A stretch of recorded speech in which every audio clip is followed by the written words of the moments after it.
one of those filmmakers. And a lot of the other filmmakers didn't really like that Matt said that. But he, to his credit, was like, oh, you don't even know me, so don't kill me off just yet. And do you want to read this book? And so then we got together with Eve, and we read the book. But at first, we were really struggling with finding an into the story, trying to understand who these guys were and the dynamics between them. And then the key moment really came when we realized that the early days of Ring and trying to create a smartphone with your friends that think you change the world is so similar to trying to make movies with your friends that unite and can change the world. And so as soon as we tapped into that, writing the movie became a lot easier. And really it was as soon as we realized that, oh, Mike is in the middle, kind of being told, pulled, between the devil and the on his shoulder, that things really started to come together. Because we were so much more interested in those three guys and the dynamics between them than, the rise and fall of BlackBerry. So how many different drafts of the script did you end up going through? And how long did it take from that first draft to get to the final product that you were ready to shoot? It was about 4.5 years of writing, aided in part by the pandemic. We were supposed to shoot in end of 2020, and then we pushed a couple times throughout COVID for various reasons, past availability and things like that. So, in the moment, it was very upsetting to keep pushing this feeling of, are we going to make this? But in hindsight, had we shot that movie in 2020, I promise you, we would not be here right now, because the movie would not have been because the script wasn't ready.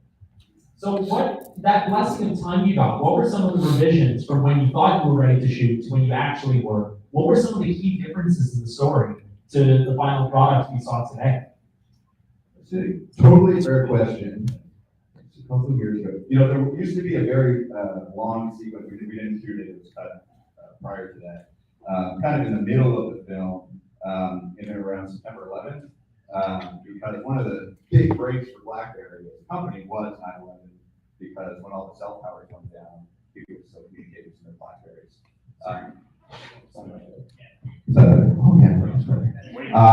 So there used to be this scene the day of 9/11 where Jim, kind of maniacal Jim, just sees dollar signs, goes down to the warehouse, fills up his trunk with BlackBerries, drives to the Canadian border, and he feeds Claire, I got a trunk full of BlackBerries, and then he drives to Washington and basically makes this deal with some people. Senate to get I think it was all U.S. senators after 9/11 needed to have BlackBerry, like by decree of the law.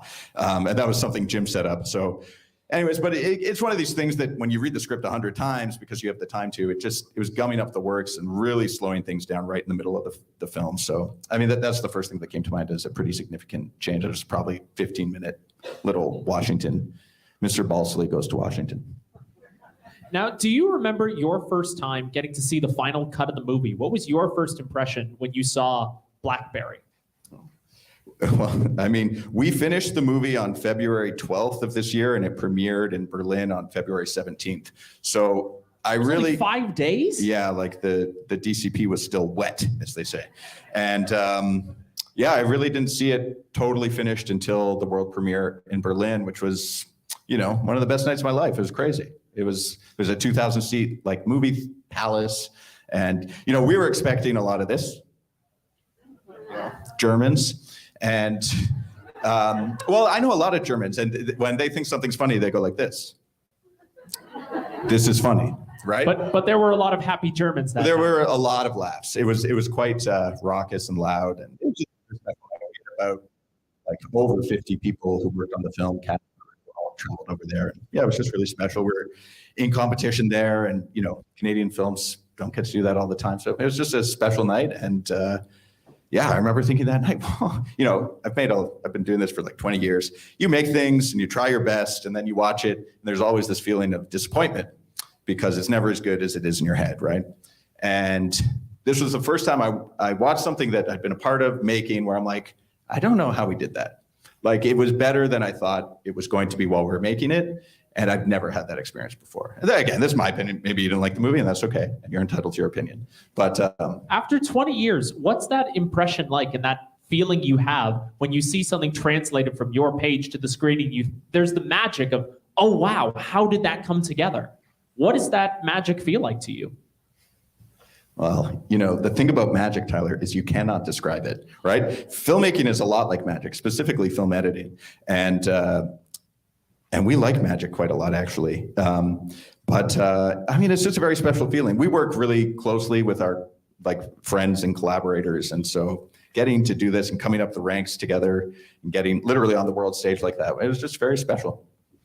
Now, I first got to see the movie a couple of weeks ago, and I thoroughly enjoyed it. And I've had a burning question since. And when I found out I got to be the moderator for this, I said, can I insert a personal one here? So here's mine.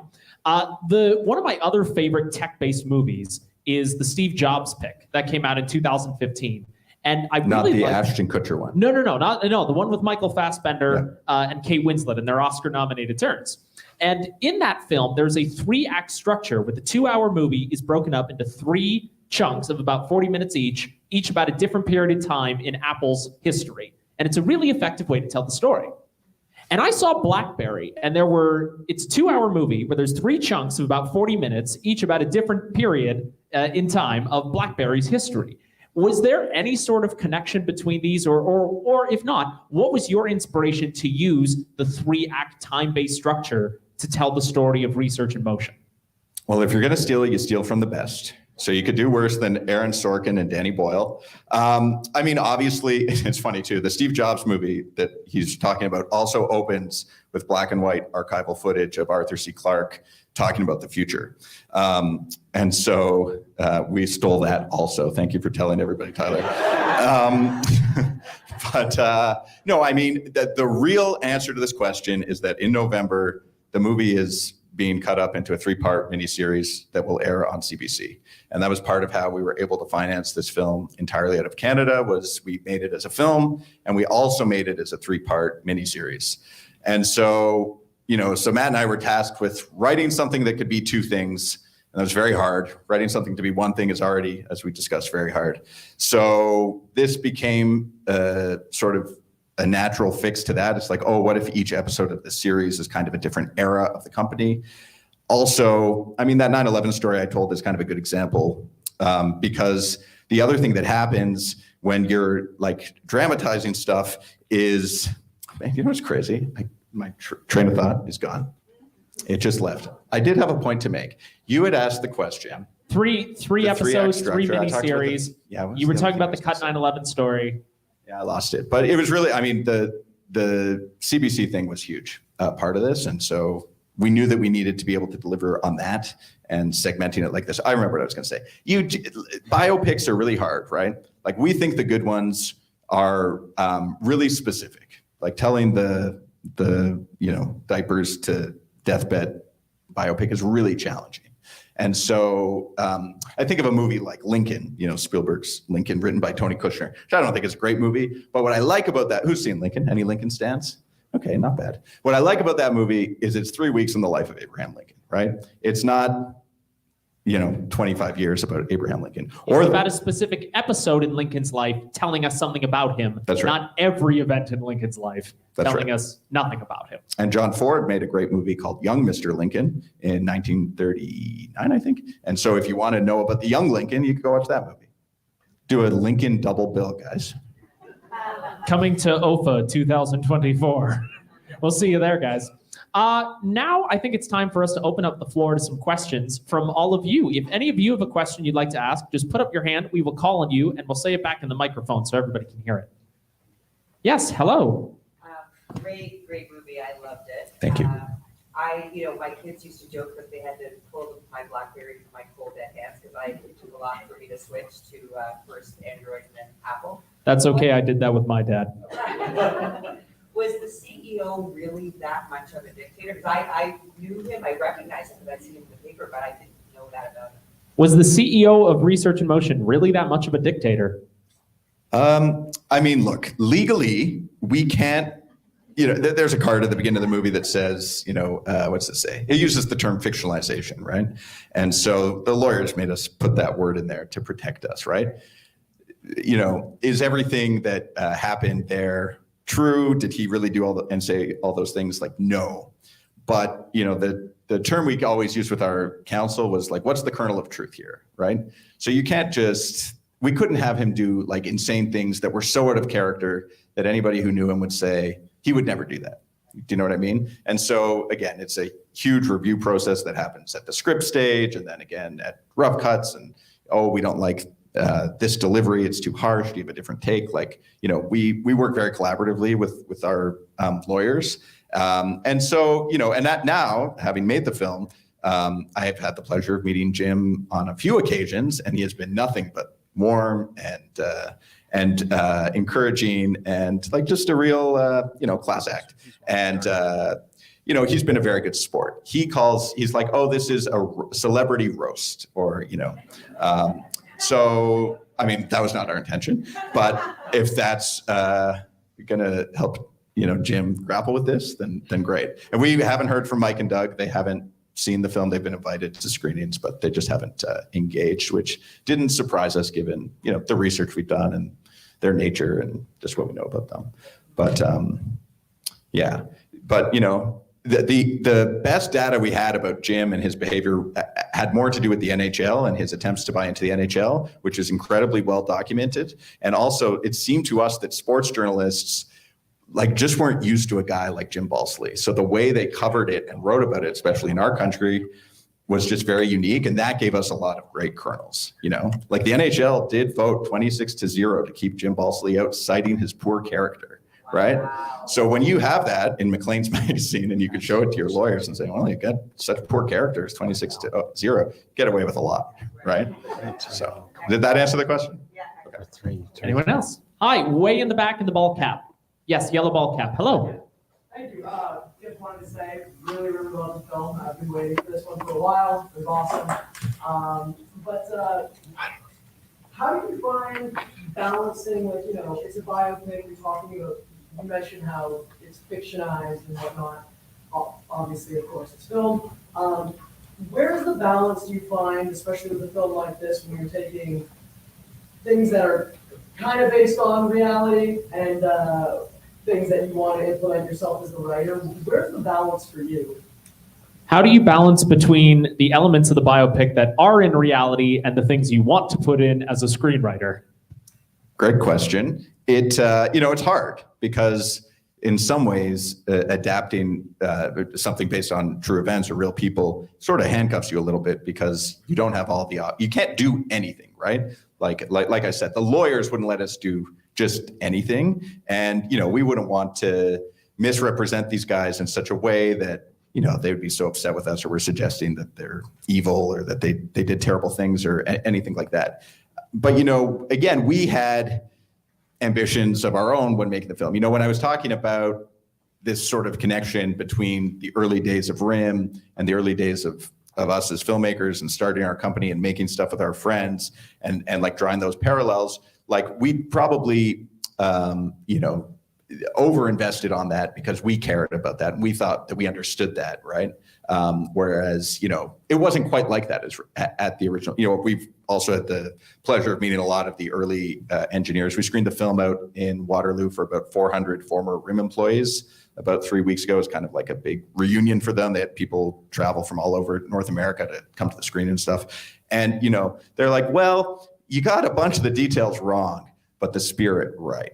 And we really like that, because and they're all, but the other cool thing about those screenings was just the pride that all these people feel, like BlackBerry is kind of a punchline, internationally and even within our country. But I mean, what they did is unbelievable, right? Like they changed the world, right? The thing in my pocket right now isn't here without them. And, for better or worse, like that happened in Waterloo. And so for Matt and I, like as Canadians, as Canadian filmmakers who like living and working in Canada and want to continue to live and work in Canada, getting to tell this insane Canadian story that we're very proud of was just like the thrill of a lifetime. And so the fact that we were trusted with their story, we felt a responsibility to get it right, but not at the expense of making something really fun and entertaining. We always think movies have to be entertaining because otherwise, like then you should really be outside. Well, did you guys find it entertaining? Yeah. And the audience has spoken. Yes, red shirt. So just a question, it has done very well theatrically, which is difficult to do in this country, and I'm wondering what kind of doors it's opened for you as a producer, you and Matt as a team. What doors have opened as a result of the success of the film? Yeah, it's great because people who wouldn't meet with us like 10 and 15 years ago will now meet with us. So that's really nice. And they'll answer the phone when you call, which is really nice. Yeah, we don't know exactly what we're doing next. We're talking about making a Nirvana the Band movie, which is a TV show that we made a couple years ago, and we want to make a feature version of that.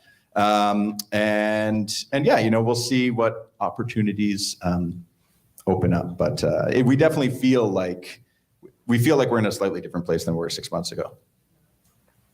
In the suit, you were next. Yes. Yeah. It's good movies. I wonder what's the sound of Tiger when you adopt working with you? You were talking too quick. You got to talk slower. What's the sound of Tiger when you adopt working with you? What were some of the obstacles in creating the film? Everything. Casting's really hard. We had a very specific idea for how we wanted to cast this film. We wanted, we basically had these three main guys, right? Mike, Jim, and Doug. And then we had about 6 to 7, we almost thought of them as like video game bosses, right? These characters who show up for 1 or 2 scenes, and we're like, these need to be recognizable faces, because in every scene Jim is in, he holds the most power. But as soon as he's in a scene with Rick Brock, his mentor at Sutherland Schultz, played by Martin Donovan, or John Woodman, played by Saul Rubinek, the guy at Bell Atlantic, we needed somebody that could feel like they could actually intimidate Jim, be his senior, scare him, control the meeting. And if we didn't do that, if we were just putting them up against, some very talented local actor who maybe showed up for the day but didn't have that presence and that known face, we felt like that would have been a mistake.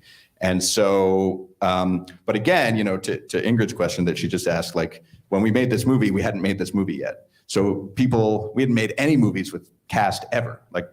Matt stars in everything we've ever made. Everything we've made has been with non-union actors. So it's hard to get name actors, known actors to take a chance on you when you don't have the track record working with actors. But fortunately we did. It was definitely one of those things that is, as soon as we got one, it was easier to get the second, then easier to get the third. Jay was the first cast member in, and Glenn was like the last, because he joined us about a month before we started shooting. We had always loved Glenn for the role of Jim, but we had this idea that we really want to cast a Canadian, and we tried, but Glenn's amazing. We're so lucky. Now, we're almost out of time, but before we go, I have one very, very important question to ask you. Is there anything special about your sandals that you are wearing today?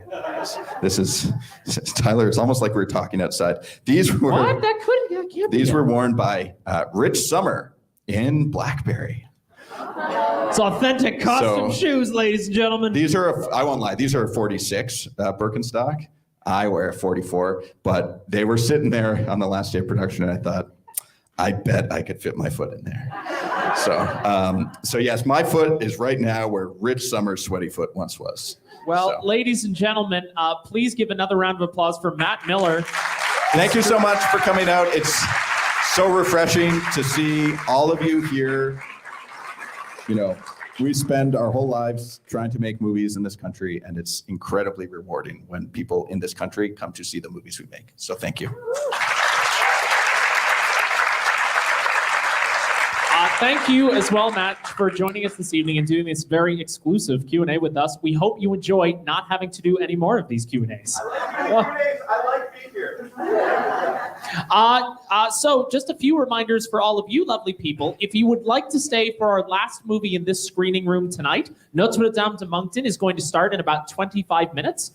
The tickets are free if you would like to join us. You can either see us at the ticket table outside or just stay in your seat and we'll come take your names after everyone else has left the theater. If you liked BlackBerry, this is eligible for the Audience Choice Award, which is the most important prize we have here at the Oakville Film Festival. You can vote online at the same email of which you got your tickets, or you can go to OFFA.ca and cast your vote there. One person who votes for their favorite movie across the entire festival is going to win a trip for 2 to Athens, Greece, and a week-long Mediterranean cruise, courtesy of one of our festival sponsors, Expedia Cruises. That person could be you. You could go on a cruise to Greece next year. So please do vote for your favorite film. last thing, you may have noticed there's a lot of people in yellow t-shirts who've been hanging around the theater. Those are the volunteers that make this festival possible. Please give a round of applause to the volunteers and all the hard work they're doing to make this possible today.